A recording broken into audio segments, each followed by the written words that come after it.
속보, 홍명보 역대급 내부 폭로, 축구 인생 40년 만에 처음, 낙하산 3류 감독 홍명보 향한 역대급 내부 폭로 축구 인생 40년 만에 처음.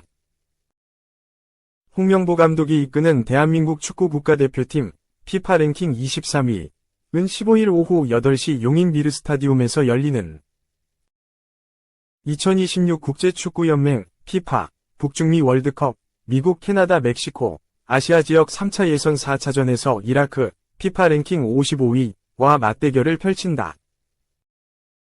대표팀의 인기는 하늘을 찌르고 있다. 대표팀의 인기는 언제나 많았지만 현재 황금세대라고 불리는 선수들이 있어 더 많은 관심을 받고 있다. 손흥민, 이강인, 황희찬, 김민재 등은 유럽에서 절정의 기량을 뽐내며 많은 팬을 보유하고 있다. 외에도 설영욱, 황인범, 배준호 등 유럽에서 입지를 다지고 있는 선수들에게도 관심이 늘어났고 K리그 팬들이 증가하면서 자연스럽게 대표팀의 인기는 더욱 상승했다. 팬들은 대표팀 행사 때마다 인산인해를 이루며 사랑을 전했다. 하지만 홍명보가 첫 선을 보인 팔레스타인전에서는 이전과 다른 분위기였다. 티켓 예매 속도가 더뎠고 결국 매진에 실패했다. 5경기 만에 대표팀 경기 매진 실패였다. 팔레스타인과 경기 전까지 대표팀은 4경기 연속 매진을 기록했다. 지난해 10월 수원 월드컵 경기장에서 열린 베트남전에서는 약 4만 4천 명이 운집했다. 이후 서울 월드컵 경기장에서 치른 싱가포르전, 태국전, 중국전에는 약 6만 5천 명이 모였다. 팔레스타인전에는 5만 9,579명이 관중이 찾았다. 대한축구협회, 정몽규 회장, 홍명보 감독에 대한 팬들의 분노 때문이었다.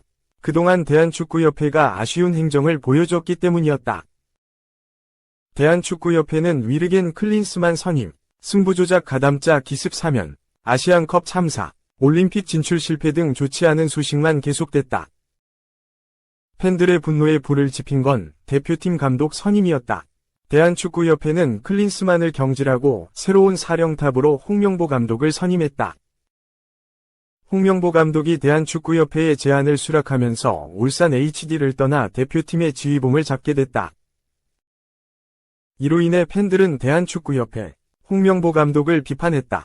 홍명보 감독 선임 절차의 공정성 논란이 불거지면서 국회 현안 질의를 받기도 했다.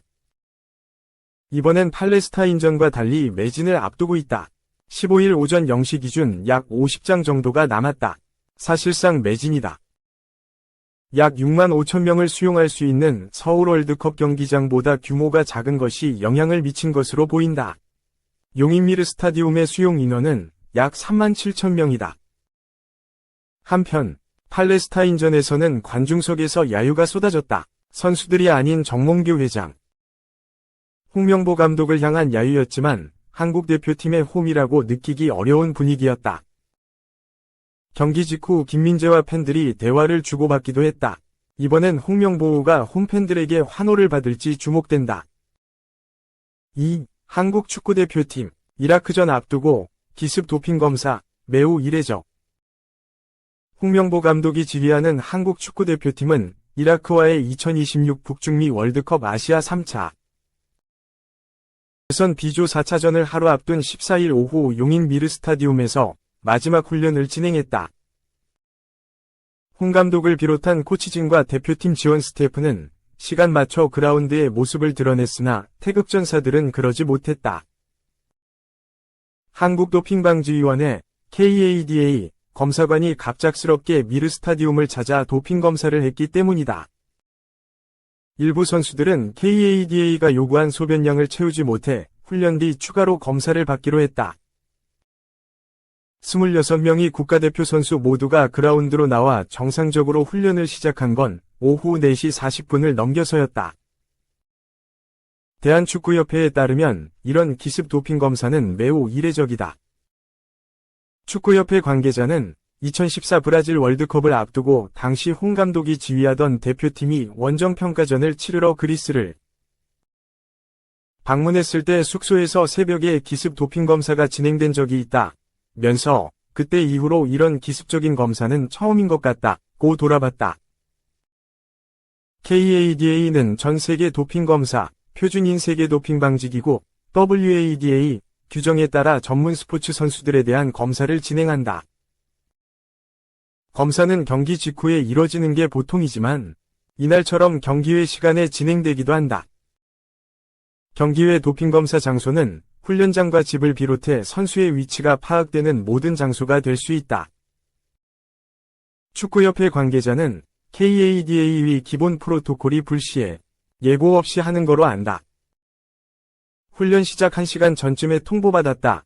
면서 훈련에 차질이 생겨 내일 경기에 지장이 있을까 우려되는 건 사실이라고 말했다. 한국과 이라크의 월드컵 예선전은 15일 오후 8시 미르 스타디움에서 킥오프한다. 3. 손흥민 주장직 위기 플러스 양민혁도 1월에 위험하다. 토트넘, 포스테코글루, 벼락해임 오른쪽 화살표 뉴캐슬 감독, 러브콜. 엔제 포스테코글루 감독이 경질된다면 손흥민, 32, 위 주장직도 불안하다. 1월에 토트넘 유니폼을 입는 양민혁, 18도 마찬가지다. 영국 풋볼 365는 14일, 한국 시간, 포스테코글루 감독이 토트넘 지휘봉을 내려놓을 수도 있다. 토트넘이 에디 하우 뉴캐슬 감독에게 매력적인 제안을 할 예정이다, 라고 전했다. 매체에 따르면 아만다 스테이블리 등 공동 투자자들이 토트넘 지분 인수를 추진 중이다. 해당 프로젝트를 실행하기까지 단 몇 주가 남은 것으로 알려졌다. 영국 출신 사업가 스테이블리는 토트넘 지분 인수를 노리는 것으로 전해졌다. 중동 분야 전문가인 스테이블리는 지난 2021년 사우디아라비아 국부펀드 PIF-가 뉴캐슬 지분을 매입할 당시 중개인으로 활동했다. 스테이블리는 PIF의 뉴캐슬 인수 당시 소유권 10%를 인수했다. 올해 초 뉴캐슬 운영에서 물러난 스테이블리는 구단 지분을 매각해 자금을 확보한 것으로 보인다. 영국 더선도 이날 스테이블리와 후원자들이 토트넘에 투자한다면 하우 감독이 토트넘 감독직에 오를 것이다. 며 스테이블리는 토트넘 지분 인수를 원한다. 스테이블리는 하우 감독이 본머스를 이끌 때부터 열렬한 팬으로 알려졌다고 했다. 올 시즌 포스테코글루 감독이 이끄는 토트넘은 성적이 썩 좋지 못하다.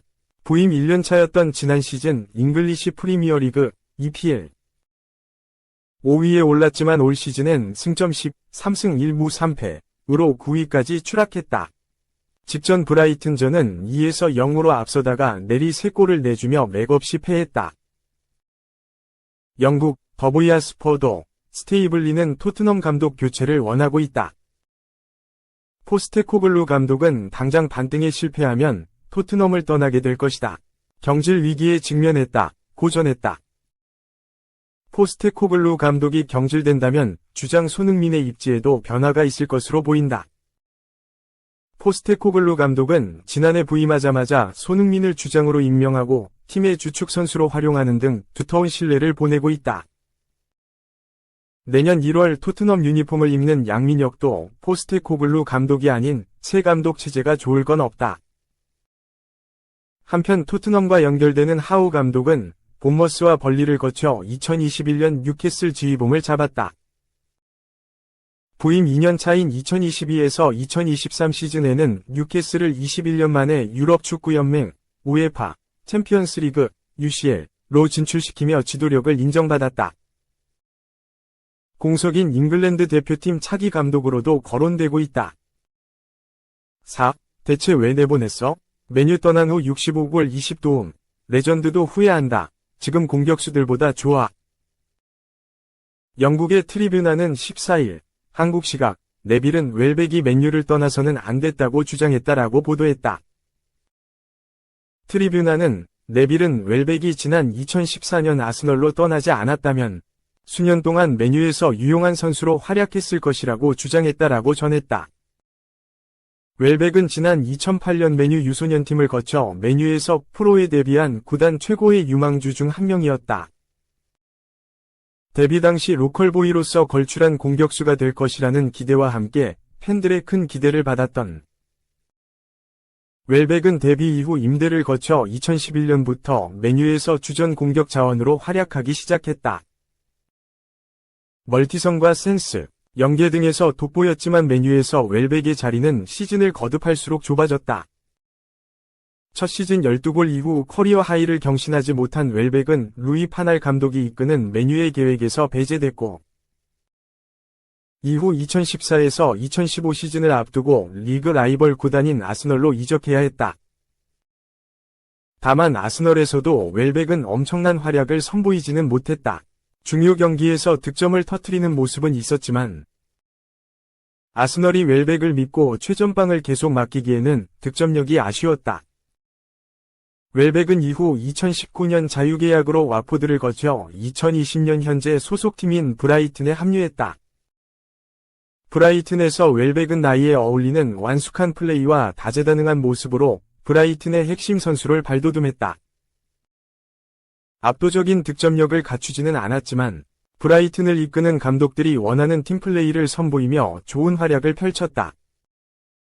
맨유에서 6시즌 동안 29골에 그쳤던 웰백은 이후 여러 팀을 거치며 총 65골 20도움을 기록했다.